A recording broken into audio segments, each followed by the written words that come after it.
Back with more Helldivers 2 news and information. We're going to start this off with the first look at the loadout screen. Now, I found this GIF on Twitter. It's been a couple of images and GIFs circulating around, which leads me to believe there's probably a private beta going on. But here's the first look at what the loadout screen is going to look like, a bit of a sneak peek.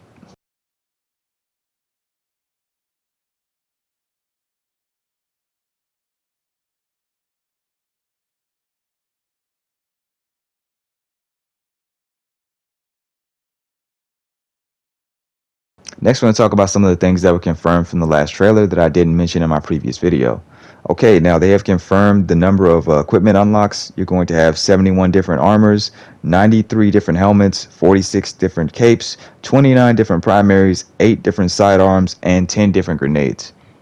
And for comparison, Helldivers 1 has 15 different armors, 27 different capes, 21 different primaries, 3 different sidearms, and 5 different grenades. Now, to clarify, I'm not counting any of the heavy weapons because I don't think they've shown that for Helldivers 2, and I'm also not counting any of the DLC weapons or capes.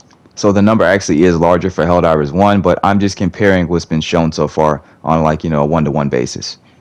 Next, I want to talk about ship customization in more detail. I want to give a shout out to Mr. Salad for explaining this to me on my last video. Basically, the ship is just going to be another pool of stratagems that you unlock with the samples. Now, I'm not entirely sure if that's going to be the full extent of the ship upgrades, but from this trailer, this is all they've shown. I also want to talk about one more thing that Mr. Salad said. Now, he believes the name change from Cyborg to Autonom is because these cyborgs have become more robotic and less organic. And I think that sounds very plausible. That's what I'm talking about in this video. I mean, I wish that the developers had explained that, but it makes a lot of sense. They do seem to look, I'm not going to say completely different, but clearly they look like they've evolved from the first game. Now, they've also confirmed we're going to have procedurally generated maps along with terrain deformation. I'm really glad we're going to have procedurally generated maps. I'm pretty sure we had this in the first Helldivers. I'm not entirely sure, but I'm really glad it's going to be here in the second one. It's going to make each dive feel different. Can't wait to try this out. And the last thing I want to talk about is this post that's been making its way around the internet. Now, this is pertaining to the PC version of Helldivers 2, and it's explaining why they have always online DRM and anti-cheat. Now, they said that in the first Helldivers, within the first week, people were hacking the game, and it had a peer-to-peer connection system. So basically, you could play with somebody that was hacking, and it would corrupt your save, and basically, it would damage your save as well. So they said they wanted to, figure out a way to, deal with this and combat this with Helldivers 2. Now, the thing that's interesting to me about this is, this explains why it's always online on PC. Why is it like this on PlayStation? As somebody that plays Helldivers on PlayStation, I have mixed feelings about this, because on one hand, I understand why they did what they did. On the other hand, I don't get why it's such a drastic, extreme step.